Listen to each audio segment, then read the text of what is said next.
So hello बच्चों, class 10th board booster माडर्स 2.2 में आपका स्वागत है। मेरा नाम निखिल चौहान, आप देख रहे हो अध्ययन 2.2। अगर आप 70 में से 70 नंबर चित्रकला में भी लाना चाहते हैं तो आपको पूरे के पूरे पुराने वर्ष का मॉडल पेपर को हल करना बहुत ही ज़्यादा ज़रूरत हो जाता है।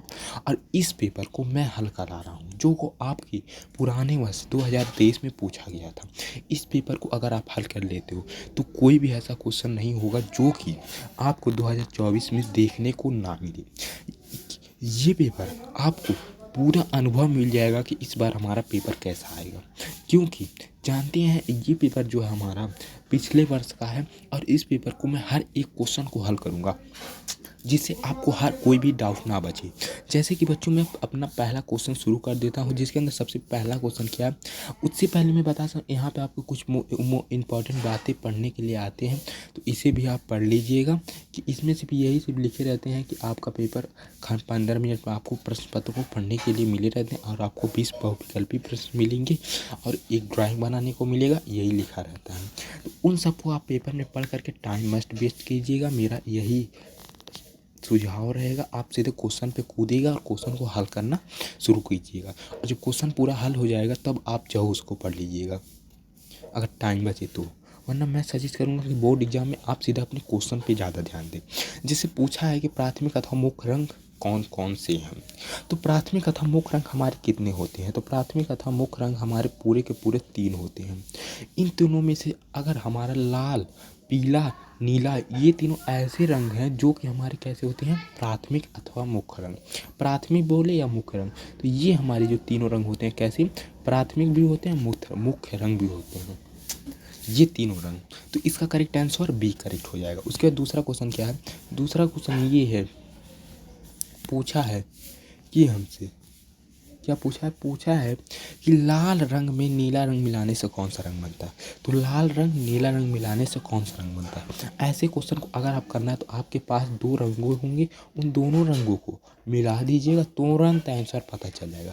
इसीलिए इस क्वेश्चन को मैं आपको होमवर्क देता हूँ कि आप दोनों रंग को मिला करके कमेंट कीजिएगा कि कौन सा रंग बनता है। उसके बाद तीसरा क्वेश्चन क्या है बच्चा, तीसरा क्वेश्चन ये है कि हमसे पूछा है कि निम्न में से कौन सा शीतल रंग है। शीतल रंग यानी ठंडा रंग, शीतल रंग यानी ठंडा रंग, तो हरा रंग जो होता है हमारा कैसा, शीतल रंग होता है। उसके बाद हमारा चौथा क्वेश्चन क्या है, चौथा क्वेश्चन है कि ओस्टवाल चक्र में कितने रंग होते हैं। तो ओस्टवाल चक्र में हमारे पूरे के पूरे 8 रंग देखने के लिए मिलते हैं। मैं पूरे ऑप्शन को इसलिए नहीं पढ़ता हूँ क्योंकि पूरे ऑप्शन पढ़ने के बाद आपका टाइम भी वेस्ट होगा, क्या आपका समय भी वेस्ट होगा, और बल्कि दूसरी बात, जब आपके दिमाग में गलत गलत आंसर जाएगा, मैंने बोला 7 आंसर, 5 आंसर, 6 आंसर, तो ये भी सब आपके दिमाग में जाएगा, तो ये सब दिमाग में ना जाए इसीलिए मैं करेक्ट आंसर को ही बोलता हूँ। केवल करेक्ट आंसर अगर आपने, केवल आपके दिमाग में करेक्ट आंसर जाए, इसीलिए समझे, मेरा यह मकसद रहता है पढ़ाने का। उसके बाद पांचवा क्वेश्चन क्या है, निम्न में से कौन सा द्वितीयक रंग है। द्वितीयक रंग हमारा नारंगी, यानी इसे हम ऑरेंज भी कहते हैं, नारंगी को हम ऑरेंज भी कहते हैं। तो नारंगी जो होता है ये 2 रंगों से मिला करके बनाया जाता है, इसीलिए हमारा नारंगी हमारा द्वितीयक रंग है। उसके बाद हमारा कौन सा क्वेश्चन, छठवां क्वेश्चन ये है कि मोनोक्रोम क्या है। तो मोनोक्रोम एक रंग का मिश्रण है। क्या, एक रंग का क्या होता है बच्चों, मिश्रण होता है। क्या होता है, एक रंग का मिश्रण होता है मोनोक्रोम। उसके बाद हमारा ये क्वेश्चन आपके साइंस से है। क्या, साइंस से पूछा, आंखों में जो तंतु रंग का अनुभव करते हैं उनका नाम क्या है। तो उन्हें हम क्या कहते हैं, पहले तो कहते थे रेटिना और दृष्टिपटल। ये एक ऐसा जगह है जहाँ पे हम अपने प्रतिबिंब बनता है, यानी जहाँ पे हमारा प्रतिबिंब बनता है। तो इसके अंदर लेकिन जो हमारे सलाक एवं शंकु जो होते हैं, इसका करेक्ट आंसर शायद मुझे कन्फ्यूजन है। इसका करेक्ट आंसर मैं आपको कमेंट में डाल दूंगा।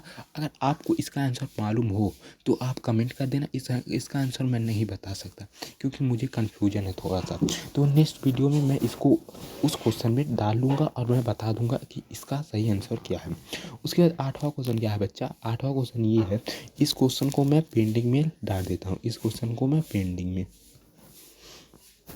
8वां क्वेश्चन ये है कि पीले रंग का विरोधी रंग कौन सा है? तो पीले रंग का विरोधी रंग हमेशा बैंगनी होता है। क्या? बैंगनी होता है। कौन सा? बैंगनी। ये याद कर लेना। उसके बाद क्या है कि 9वां क्वेश्चन क्या है? पूछा है कला कला कला शब्द किस भाषा का है? तो कला शब्द हमारा कौन सी भाषा का है? संस्कृत। कौन सी? संस्कृत भाषा का है। उसके बाद हमारा है 10वां क्वेश्चन। 10वां क्वेश्चन ये है कि निम्न में से कौन सा रंग गर्म रंग है? तो जो हमारा लाल रंग होता है गर्म रंग, और हरा रंग जो होता है ये ठंडा रंग होता है। ये सब आप दिमाग में बैठा लेना। उसके बाद 11वां क्वेश्चन है कि टिंट रंग कौन सा रंग है? टिंट रंग जिसे हम क्या कहते हैं? सफ़ेद रंग को ही हम टिंट रंग कहते हैं। क्या कहते हैं? टिंट रंग कहते हैं। उसके बाद हमारा 12वां क्वेश्चन क्या है? 12वां क्वेश्चन ये है कि हरा रंग किन दो मिश्रों को मिलाकर बनता है? ये भी क्वेश्चन में आपको होमवर्क। इसके अंदर आपको बताना ऐसे कौन से दो रंग मिला है जिसको हम मिला करके बनाते हैं कौन सा? हरा रंग बनता है। कौन से ऐसे दो रंग मिलाने के बनता है? उसके बाद क्या? 13वां क्वेश्चन। 13वां क्वेश्चन ये है कि कौन सी पेंसिल से बनाई गई रेखा सबसे हल्की होती है? तो जो हमारी 2H क्या 2H से खींची गई रेखा सबसे हल्की होती है। और सबसे गाढ़ी पूछे तो 4B होता है, और इससे भी गाढ़ी क्या होता है? 8B होता है। उसके बाद क्या 14वां क्वेश्चन क्या है? 14वां क्वेश्चन ये है कि फूल की बाहरी रेखाओं को बनाने के लिए किस नंबर के ब्रश का उपयोग किया जाता है? तो जो बाहरी रेखाएं होती हैं उनको बनाने के लिए हम या 1 नंबर का इस्तेमाल करें या 2 नंबर का। इनमें से जो आपको ऑप्शन में दिखे वही आपको करेक्ट मार देना है। ऑप्शन में हमें 2 नंबर का दिया है तो हम 2 नंबर मार देंगे। ठीक। उसके बाद 15वां क्वेश्चन ये है कि छत के केंद्र को आलंकित करने के लिए निम्न में से कौन सा उपयुक्त आलेखन है? तो जो हमारा केंद्रीय आलेखन होता है उसे हम कहाँ पे बनवाते हैं? छत के एकदम बीचों बीच में। उसके बाद हमारा 16वां क्वेश्चन है। 16वां क्वेश्चन ये है कि आलेखन ट्रेस करने के लिए निम्न में से कौन सा पेंसिल उपयुक्त है? तो जो हमारी 2H यानी 2H की जो पेंसिल होती है वह सबसे ट्रेसिंग करने के लिए सबसे आसान मानी जाती है। उसके बाद 17वां क्वेश्चन क्या? 17वां क्वेश्चन ये है कि आलेखन कितने प्रकार के होते हैं? तो आलेखन हमारे टोटल 3 प्रकार के होते हैं। कितने? 3 प्रकार के। कौन कौन से? 3 प्रकार के। उसके बाद मेरा 18वां क्वेश्चन क्या? 18वां क्वेश्चन ये है कि रंगों का कौन सा माध्यम पारदर्शी माध्यम है? तो जो हमारे कौन से तैल माध्य रंग होते हैं, तैल रंग सबसे अधिक पारदर्शी माध्यम होते हैं। उसके बाद यहाँ पे है 19वां क्वेश्चन पूछा है भारत का राष्ट्रीय पुष्प कौन सा है? तो भारत का राष्ट्रीय पुष्प कमल है। उत्तर चारकोल क्या है? चारकोल एक प्रकार का क्या है? ग्रेफाइड है। क्या है? ग्रेफाइड। चारकोल क्या है बच्चों? तो एक प्रकार का ग्रेफाइड है। उसके बाद यहाँ से हमारे पूरे के पूरे 20 MCQ हो गए। अगर आपको वो MCQ खतरनाक लग रहे हैं तो आप अपने प्रावैधिक कला के क्वेश्चन को भी कर सकते हैं, जो कि अब मैं दिखाऊंगा। इस क्वेश्चन को मैं नेक्स्ट वीडियो में कराऊंगा, जो कि आपको 20 के 20 उसमें से केवल आप उसे करिए या इसे करिए, लेकिन मेरी माने तो आप आलेखन को ही करिएगा क्योंकि आलेखन आसान होता है। उसके बाद 20 के 20 MCQ आपको यहाँ पे मिल जाएंगे। उसके बाद यहाँ से हमारा शुरू हो जाता है ड्राइंग वाला कार्य। यहाँ पे आपको पहले मिलेगा प्राकृतिक दृश्य और दूसरा मिलेगा आलेखन। क्या? आलेखन। उसके बाद तीसरा मिलेगा क्या? तीसरा मिलेगा हमारा प्रावैधिक कला। इन तीनों में से आपको कोई एक बनाना होगा तो आपको पूरे के पूरे 30 नंबर कितने? 30 नंबर मिल जाएंगे। कितने? 30 नंबर यहाँ से मिल जाएगा। और इन दोनों में से क्या यहाँ पे जो दिया है, यहाँ से जो दिया है यहाँ तक, यहाँ पे आपको ये खंड आ में से यहाँ ये जो प्रश्न दिया है इनमें से जो जैसे क्या है केतली है, जगमग, सुराही उराही जो भी है, इनमें से आपको एक बनाएंगे तो आपको कितने नंबर मिल जाएंगे? 10 नंबर। उसके बाद एक और बनाना है। क्या? इसमें से आपको इनमें से बनाना है तो आपको क्या मिलेंगे? 10 नंबर।